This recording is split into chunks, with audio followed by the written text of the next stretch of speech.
Everyone, स्वागत है आपका हमारे YouTube channel CTET coaching centre में। तो आज हम लोग 6th क्लास की एनसीईआरटी की जो नोट्स है उसको करने वाले हैं। तो इसमें से जो बीबीआई इंपॉर्टेंट टॉपिक्स है और पॉइंट्स है उसको मैं लिखी हूँ जो आप लोग से शेयर कर रही हूँ। तो चलिए स्टार्ट करते हैं लोग। तो चैप्टर 1 है क्लास 6 की एनसीईआरटी जिसका नाम है विविधता। चैप्टर का नाम है विविधता। उसमें क्या बताया गया है कि बौद्ध धर्म तिब्बत पहुंचा लद्दाख के रास्ते। जो बौद्ध धर्म है जो तिब्बत पहुंचा, तो कैसे पहुंचा? तो लद्दाख के रास्ते तिब्बत पहुंचा। और तिब्बत का ग्रंथ जो है उसका नाम है क्या? केसर सागा। तिब्बत में जो ग्रंथ है उसका नाम है केसर सागा, इसको याद रखना है। और बौद्ध धर्म जो तिब्बत पहुंचा तो कैसे पहुंचा? तो लद्दाख के रास्ते पहुंचा। उसके लद्दाख को छोटा तिब्बत भी कहा जाता है। लद्दाख को क्या कहा जाता है? तो छोटा तिब्बत कहा जाता है। पश्मीना ऊन जो यहाँ की खासियत है, पश्मीना ऊन मिलती है। जो पश्मीना ऊन क्या है? तो बकरी से मिलती है, बकरी से जो प्राप्त होती है उसको क्या कहा जाता है? पश्मीना ऊन। जो एक खास किस्म का ऊन है जो बहुत महंगी होती है, जो किससे प्राप्त होती है? बकरी से प्राप्त होती है और कश्मीर में पाई जाती है। इस प्रकार की बकरी कहाँ पाई जाती है? कश्मीर में पाई जाती है। तो चलिए आगे देखते हैं और कुछ पॉइंट्स को। केरल के बारे में क्या बताया गया है चैप्टर में? तो केरल जो है अरबी एवं यहूदी सबसे पहले व्यापार के लिए आए थे। केरल में कौन आया था? अरबी एवं यहूदी जो सबसे पहले व्यापार के लिए कहाँ आया था? केरल आया था। और केरल में जो है चावल की खेती अधिक होती है। चावल की खेती कहाँ अधिक होती है? तो केरल में होती है। और केरल का जो एक खास त्यौहार है उसका नाम है ओणम। ओणम त्यौहार जो है यह केरल में मनाई जाती है। तो ये सब पॉइंट जो है ना बहुत ही इंपॉर्टेंट है। सीटेट जो है इससे क्वेश्चन पूछ चुकी है और आगे भी पूछेगी। तो ये सब बहुत ही इंपॉर्टेंट पॉइंट है जो हमें एनसीईआरटी बुक को पढ़ के ही इसको लिखी हूँ। तो उसके बाद चैप्टर नंबर 2 को देखते हैं 6th क्लास की। जो ये वाला जो चैप्टर है ये पूरा जो है पेडागोगी बेस्ड चैप्टर है। ये चैप्टर जो है पेडागोगी बेस्ड चैप्टर है। क्या नाम है इसका? विविधता एवं भेदभाव। विविधता एवं भेदभाव चैप्टर नंबर 2 है। दलित, इसमें क्या बताया है? दलित का मतलब क्या होता है? कुचला गया या दबाया गया। दलित का मतलब क्या होता है? कुचला गया या दबाया गया। भारत धर्मनिरपेक्ष देश है। भारत कैसा देश है? तो धर्मनिरपेक्ष देश है। यहाँ जो है 3 प्रकार के न्याय मिलते हैं। तो एक है धार्मिक न्याय, दूसरा आर्थिक न्याय और तीसरा राजनीतिक न्याय। भारत जो है धर्मनिरपेक्ष देश है और भारत में 3 प्रकार का न्याय मिलता है, धार्मिक न्याय, आर्थिक न्याय और राजनीतिक न्याय। उसके बाद आगे देखते हैं संविधान को अंगीकृत किया गया है। तो एक पॉइंट है जो एनसीईआरटी में बताया गया है 26 नवंबर 1949 को जो है संविधान अंगीकृत किया गया है। और इसमें बताया गया है पूर्वाग्रह के बारे में और रूढ़िवादिता के बारे में। तो इसको देखते हैं। पूर्वाग्रह मतलब क्या होता है? जब हम किसी के बारे में पहले से कोई राय बना लेते हैं और उसे हम अपने दिमाग में बैठा लेते हैं तो उसको क्या कहा जाता है? पूर्वाग्रह कहा जाता है। जो हम लोग किसी के बारे में अपने दिमाग में पहले से बैठा लेते हैं कि ये तो काला है, ये गोरा है, नाटा है, ये सब क्या है? पूर्वाग्रह है। उसके बाद देखते हैं रूढ़िवादिता। रूढ़िवादिता क्या होती है? जब हम सभी लोगों को एक ही छवि में बांध लेते हैं या उनके बारे में पक्की धारणा बना लेते हैं, उसे क्या कहते हैं? तो रूढ़िवाद धारणा कहते हैं। तो रूढ़िवादिता के बारे में क्या बताया गया है? जब हम सभी लोगों को एक छवि में बांध लेते हैं या उनके बारे में पक्की धारणा बना लेते हैं तो वह क्या कहलाता है? रूढ़िवाद धारणा कहलाता है। तो इसमें यही रखना याद है कि पूर्वाग्रह और रूढ़िवादिता में क्या अंतर है। तो पूर्वाग्रह मतलब है कि पहले से किसी के बारे में राय बना लेना और उसको अपने दिमाग में बैठा लेना, वो क्या कहलाता है? वो कहलाता है पूर्वाग्रह। और रूढ़िवाद धारणा क्या है? कि एक ही छवि में आदमी को बांध लेता है, उसको क्या कहता है? तो रूढ़िवाद धारणा उसको कहा जाता है। तो इन सब पॉइंट्स को याद रखना है। और न्याय कितने प्रकार के हैं? न्याय 3 प्रकार के हैं, आर्थिक न्याय, राजनीतिक न्याय और क्या है? धार्मिक न्याय। ये तीनों न्याय हैं। उसके बाद चलते हैं चैप्टर नंबर 3 में।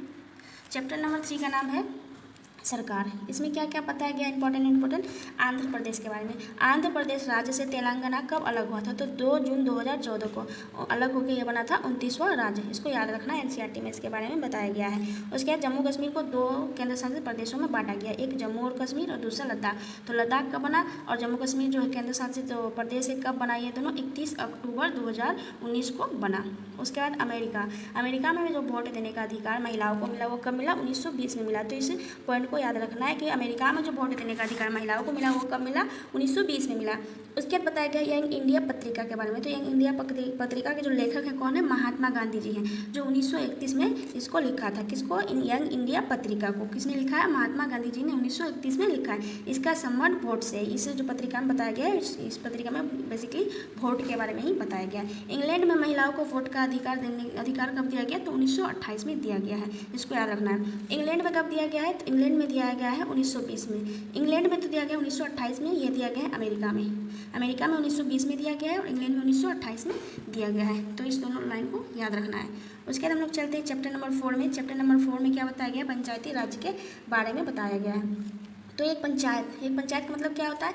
कई वार्डों में बटे होते हैं, कई वार्डों में इसका विभाजन होता है। 5 साल तक के लिए यह गठन किया जाता है पंचायत का।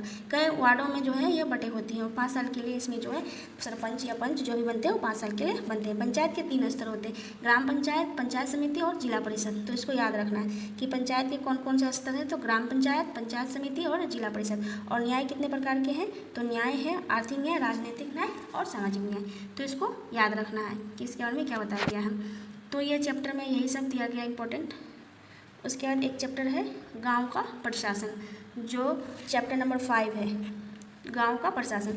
तो गांव का प्रशासन कैसा होता है, तो यहाँ पे बताया गया पटवारी के बारे में। तो किसानों से भूमि का इकट्ठा कौन करता है, तो पटवारी। जमीन को नापता है और उसका रिकॉर्ड रखना पटवारी का मुख्य काम होता है। तो पटवारी को क्या कहा जाता है कि पटवारी जो है जमीन का ब्यौरा रखता है और भूमि का इकट्ठा करता है कौन, पटवारी। उसके बाद इसके बारे में बताया गया है कि नापने के लिए जिस जंजीर का उपयोग होता है उसे क्या कहा जाता है, जरीब कहा जाता है। तो देखते हैं आप लोग गाँव में कि अगर जो ज़मीन को नापा जाता है तो इस तरह का एक जंजीर से नापा जाता है। तो इस जंजीर को क्या कहा जाता है, तो जरीब कहा जाता है को। तो विविध समाज, विविध समाज का मतलब क्या होता है, विविध समाज का मतलब क्या होता है, जिसमें भाषा, धर्म, संस्कृति और विभिन्नताएं हैं और समानताएं पाई जाती है। जिसमें भाषा भी विभिन्न प्रकार के, धर्म भी विभिन्न प्रकार के, संस्कृति भी विभिन्न प्रकार है, परंतु संस्कृति में विभिन्नताएं और समानताएं पाई जाती है। विभिन्नताएं तो है पर इसमें कुछ समानताएं भी होती हैं। इसी को कहा जाता है विविध समाज, जिसमें विभिन्नताएं भी है और समानताएं भी है। विभिन्नताएं भी हैं और समानताएं भी हैं, इसको क्या कहा जाता है, विविध समाज कहा जाता है। जिसमें अलग अलग भाषा, धर्म, संस्कृति के लोग रहते हैं पर सब में विभिन्नताएं तो है। धर्म, जाति, भाषा, संस्कृति की विभिन्नताएं तो है पर हम लोगों में क्या है, समानता भी है। तो इसको ही कहा जाता है विविध समाज। और इसका जो जीता जागता हमारा भारत देश है इसका उदाहरण है।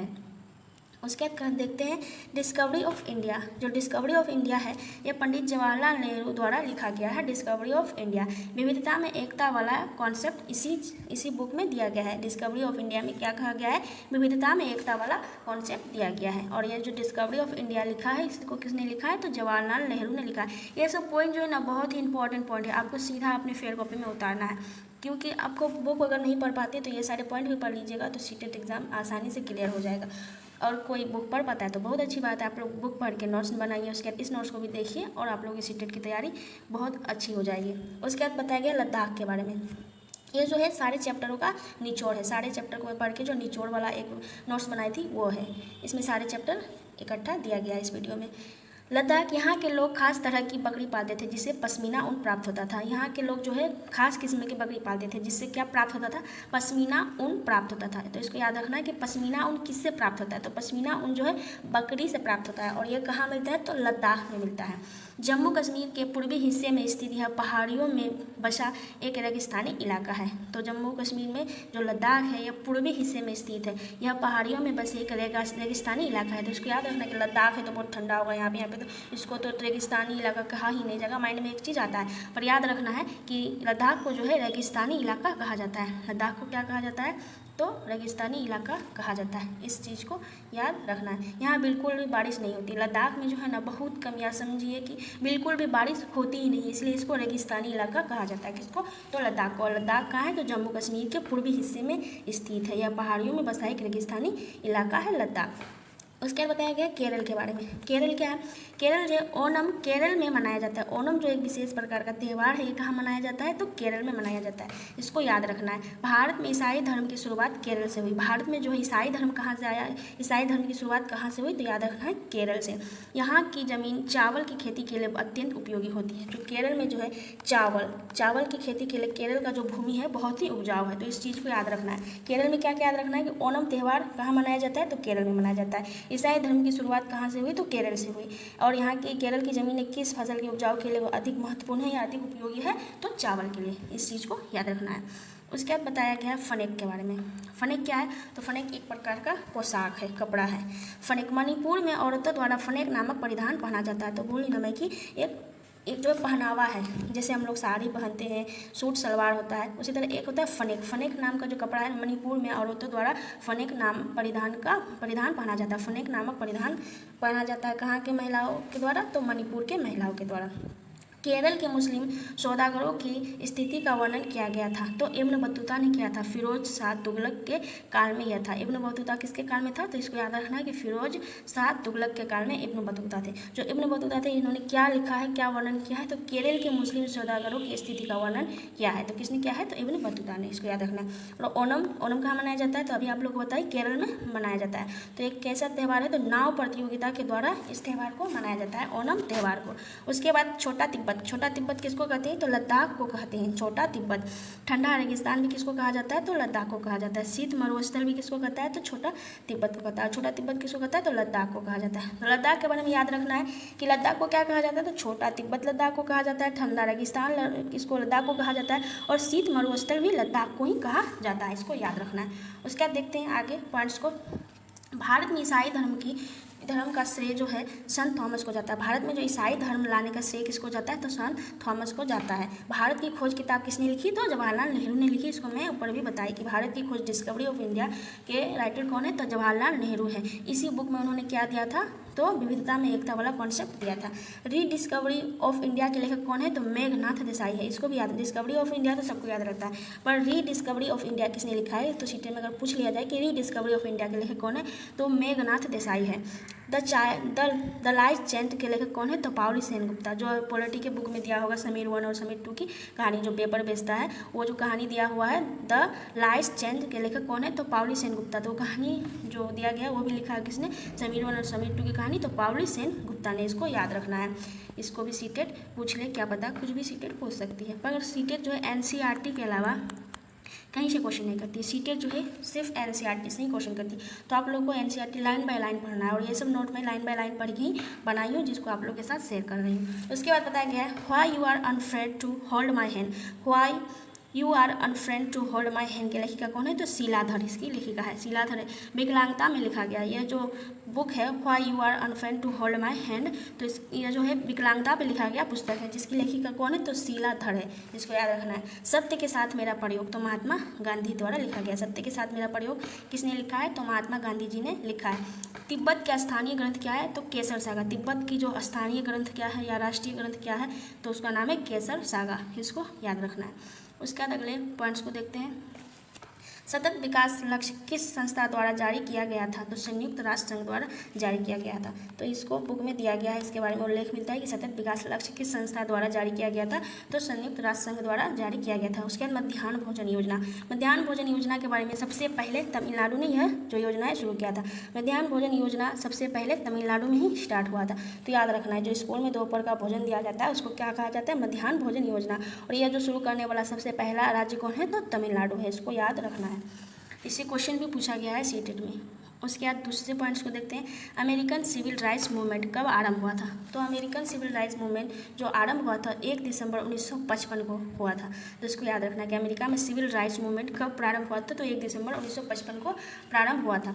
उसके बाद आर्टिकल 15 के बारे में, अनुच्छेद 15 के बारे में बताया गया है। प्रत्येक नागरिक को सभी सार्वजनिक स्थानों का उपयोग का अधिकार है। यह बताया गया है अनुच्छेद 15 में कि प्रत्येक नागरिक को सभी सार्वजनिक स्थानों का उपयोग कर सकता है। सार्वजनिक स्थान मतलब क्या होता है?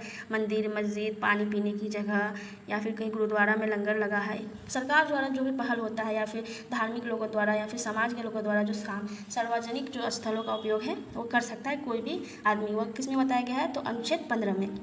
उसके बाद है जन औषधि मेडिकल स्टोर के बारे में। जन औषधि मेडिकल स्टोर क्या है? तो केंद्रीय सरकार द्वारा यह आरंभ किया गया है। इसका उद्देश्य क्या है? किसका उद्देश्य? जन औषधि मेडिकल स्टोर का उद्देश्य क्या है? तो जेनेरिक नाम वाली दवाइयों को सस्ते दामों में उपलब्ध कराना। जो जेनेरिक नाम का दवाई है इसको सस्ते दाम में उपलब्ध कराएगा, इसका उद्देश्य जन औषधि मेडिकल स्टोर का। और ये इसका आरंभ किसने किया था? तो केंद्रीय सरकार ने इसका आरंभ किया था। उसके बाद बताया गया है भारत विश्व में दवाइयाँ निर्मित करने वाले देश में कितनेवें स्थान में है? तो तीसरा स्थान में, 3rd स्थान में है। जो भारत है विश्व में दवाई उत्पादन के क्षेत्र में आता है 3rd नंबर में। उसके दूसरे पॉइंट्स को देखते हैं पोषाहार स्तर के बारे में। पोषाहार स्तर और जीवन स्तर को ऊंचा करना तथा लोक स्वास्थ्य का सुधार करना राज्य का कर्तव्य है। जो क्या है? पोषाहार स्तर, जीवन स्तर को ऊंचा करना, लोक स्वास्थ्य का सुधार करना राज्य का कर्तव्य है। किसका कर्तव्य है? सब राज्य का कर्तव्य है। संविधान के किस हिस्से में यह घोषणा की गई है? तो यह घोषणा की गई है राज्य के नीति निर्देशक के अंतर्गत राज्य का नीति निर्देशक। और राज्य का नीति निर्देशक तत्व कहाँ से लिया गया है? तो आयरलैंड से लिया गया है, इसको भी याद रखना है। विश्व में प्रमुख धर्मों की संख्या कितनी है? तो 8 है। विश्व में तो विभिन्न प्रकार के धर्म है, और देखा जाए तो प्रमुख धर्म सिर्फ 8 प्रकार के हैं। उसके बाद डॉक्टर भीमराव अंबेडकर वकील बनने के लिए कहाँ गए थे? तो ये इन्होंने जो अपना वकीली का डिग्री प्राप्त किया था, तो यह करने के लिए ये इंग्लैंड गए थे, और ये जो थे महार जाति में इनका जन्म हुआ था, और इन्होंने बाद में जो है बौद्ध धर्म को भी अपना लिया है। तो भीमराव अंबेडकर के बारे में यही याद रखना है कि इन्होंने जो वकील की पढ़ाई कहाँ से की है? तो इंग्लैंड से की थी, और इनका जन्म जो हुआ था किस जाति में? महार जाति में हुआ था, और इन्होंने बाद में बौद्ध धर्म को अपना लिया था। उसके बाद देखते हैं राज्यपाल के बारे में बताया गया है थोड़ा सा। राज्यपाल क्या नियुक्ति केंद्र सरकार द्वारा करता है। राज्यपाल की नियुक्ति कौन करता है? तो केंद्र सरकार द्वारा राज्यपाल की नियुक्ति होती है। राज्य का प्रथम नागरिक कौन होता है? राज्यपाल। राज्य का प्रथम नागरिक कौन होता है? तो राज्यपाल। और अगर पूछा जाए कि देश का प्रथम नागरिक कौन होता है? तो राष्ट्रपति। और पूछा जाए राज्य का प्रथम नागरिक कौन है? तो राज्यपाल। उसके बाद राज्य का प्रमुख राज्यपाल होता है। राज्य का प्रमुख क्या कौन होता है? तो राज्यपाल ही होता है। उसके बाद राज सुंदरी देवी के बारे में बताया। अमर जीवन नामक आत्मकथा जो लिखा गया है, और राज सुंदरी देवी के द्वारा ही लिखा गया। फर्स्ट लेडी ऑफ इंडिया, जिसने आत्मकथा पहली बार लिखी थी। तो यह पहली महिला थी भारत की जिन्होंने आत्मकथा लिखी थी। उसका नाम क्या था? राज सुंदरी देवी। कौन सा आत्मकथा लिखी थी? तो अमर जीवन नामक आत्मकथा लिखी थी। तो ये जो है 6 क्लास की पॉलिटी की निचोड़ है। सारे चैप्टर को पढ़ के जो निचोड़ बनता है, उसका निचोड़ मैं इस वीडियो में कर दी हूँ। आप लोग 2-3 बार वीडियो को देखिएगा, आप लोग के जो सारे डाउट्स हैं वो सब क्लियर हो जाएंगे। अगर कोई डाउट रह जाता है तो आप कमेंट बॉक्स में पूछ सकते हैं। और जो मेरे वीडियो से आप लोगों को अगर हेल्प मिलती है तो मेरे चैनल को सब्सक्राइब जरूर कीजिएगा। मेरे चैनल को क्या कीजिएगा? सब्सक्राइब, लाइक, कमेंट, शेयर जरूर कीजिएगा।